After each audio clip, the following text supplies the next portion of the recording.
So today is Crankset day. Now, I went back and forth a lot about if I wanted to go to a 2x crankset or a 1x crankset. If I went 1, what gearing would it be? If I went 2, what gearing would it be? I want to stay on the cheap, as I've been doing with this whole thing. I couldn't really find anything on Marketplace, and you could find a pretty inexpensive Claris 2x on Amazon for like 60 bucks. It has a 50-30-4. The original crankset is a 46 big, 30 small. Now, when I went to the wheel set with the cassette, I ended up changing it to a 12-28 cassette. The original is a 14-28 freewheel. And I've found myself, and I don't usually shift. When I'm riding, I'm usually in the big gear, I'm usually in the 46.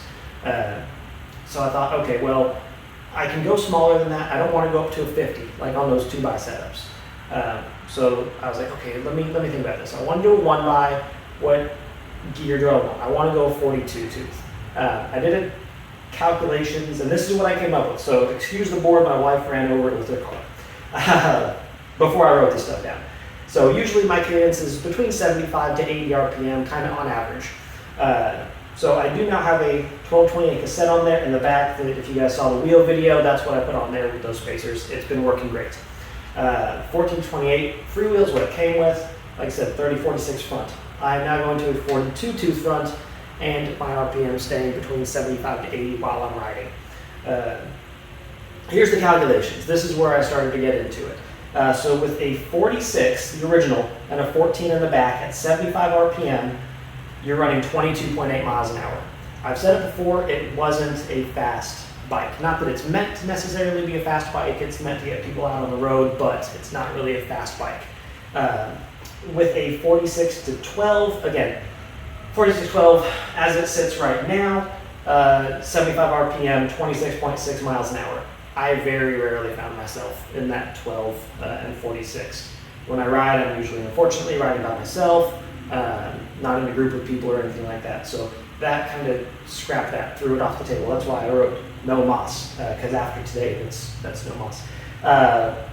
42-14, again, this is another one that's not really going to happen, but if you wanted to change just the crankset to a single, this is with 42 at 75 RPM, you'd end up going 20.82 miles an hour, which is that's pretty respectable, just as you're riding. So now, 42.12, what it's going to be at 75 RPM, 24.29 miles an hour, and I think that's fast enough. That's plenty fast.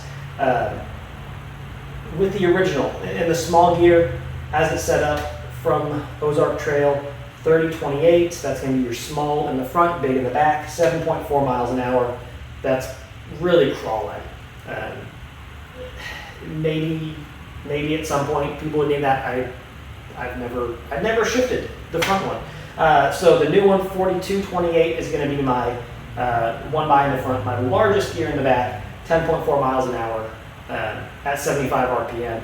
Typically though, if I'm in a gear like that, I'm going up a pretty steep hill and I'm putting some power down, so hopefully I'll be running faster than that 75 RPM and not slowing down any more than that. But if I do, obviously the speed will just be slower. So that's why I did the calculations. I'm also excited to see how much weight it saves. This will pretty much be the last thing that I do on this bike.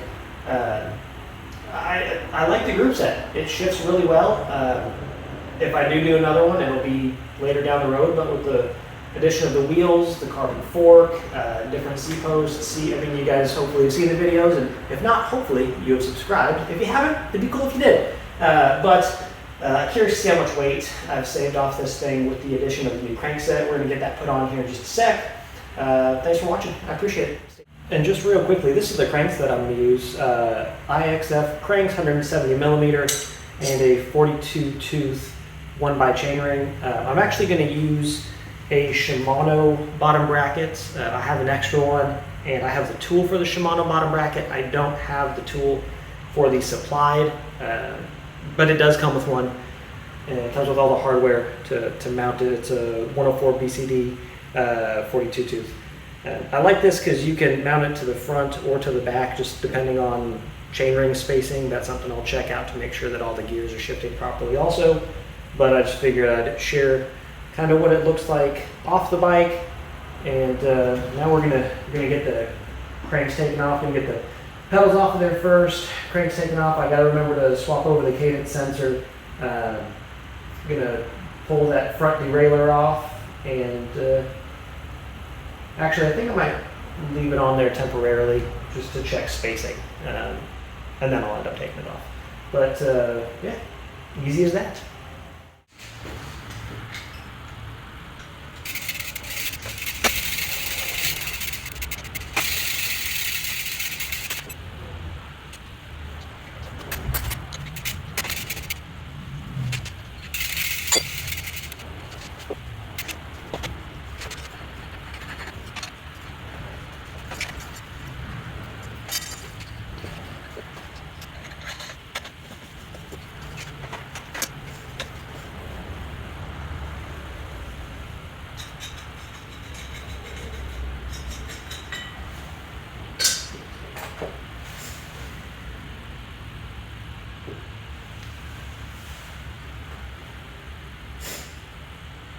Well, cranks are off.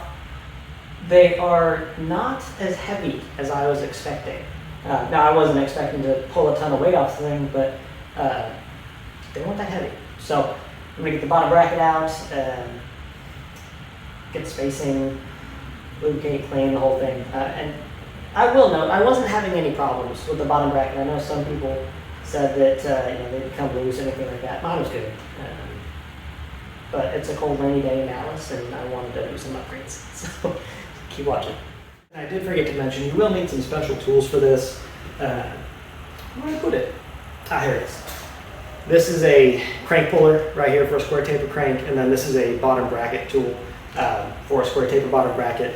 I've already loosened it, but on your right hand side, as you're going forward, we'll loosen.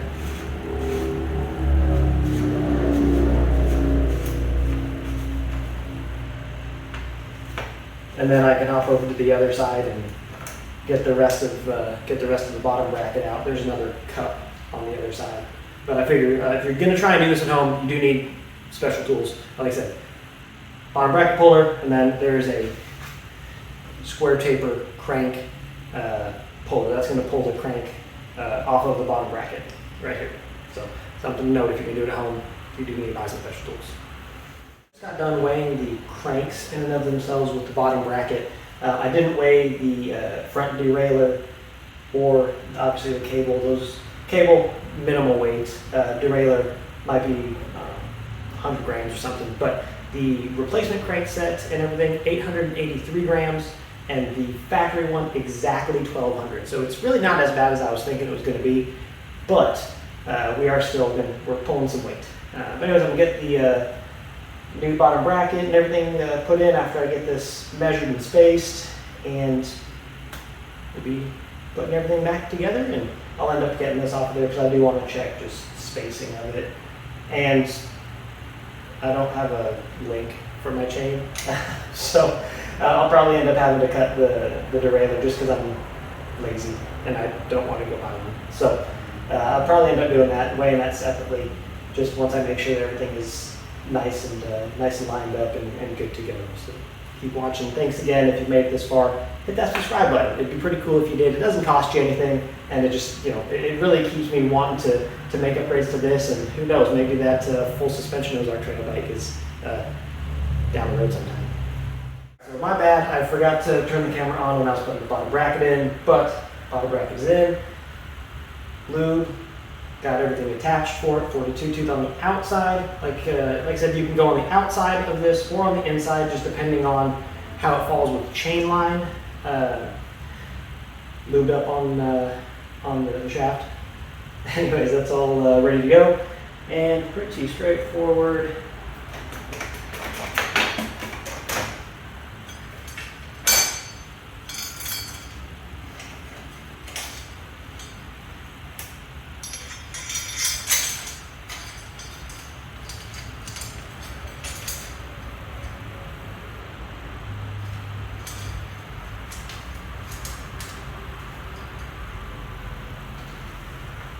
Actually, that looks pretty good as far as the chain line. I'm gonna leave it on the outside. Yeah, that's gonna work.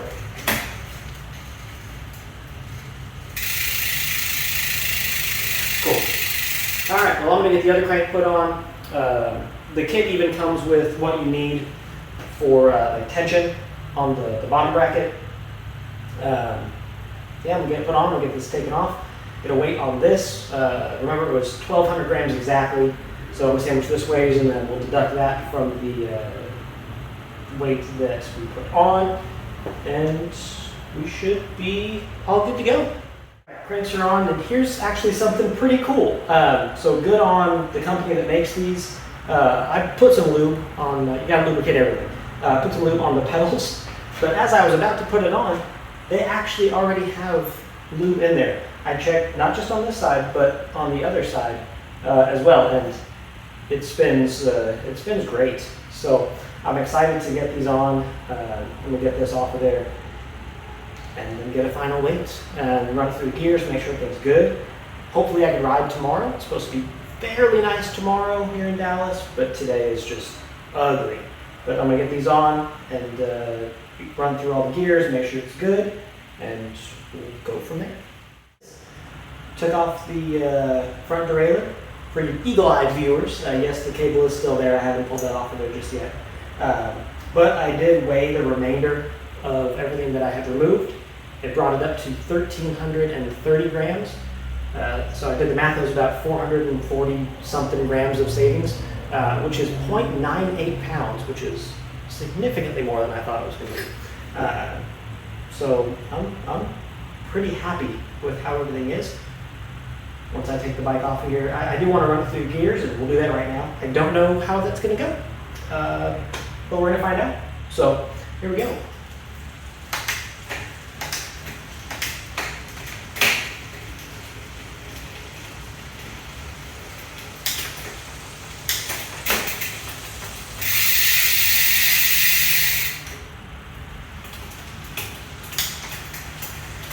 Needs a little adjustment, and that's to be expected.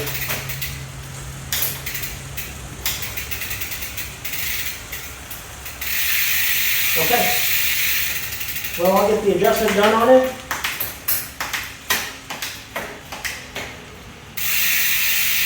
And it'll be good to go. It feels really smooth, pretty happy with it, and I'll check back with the final weight of the bike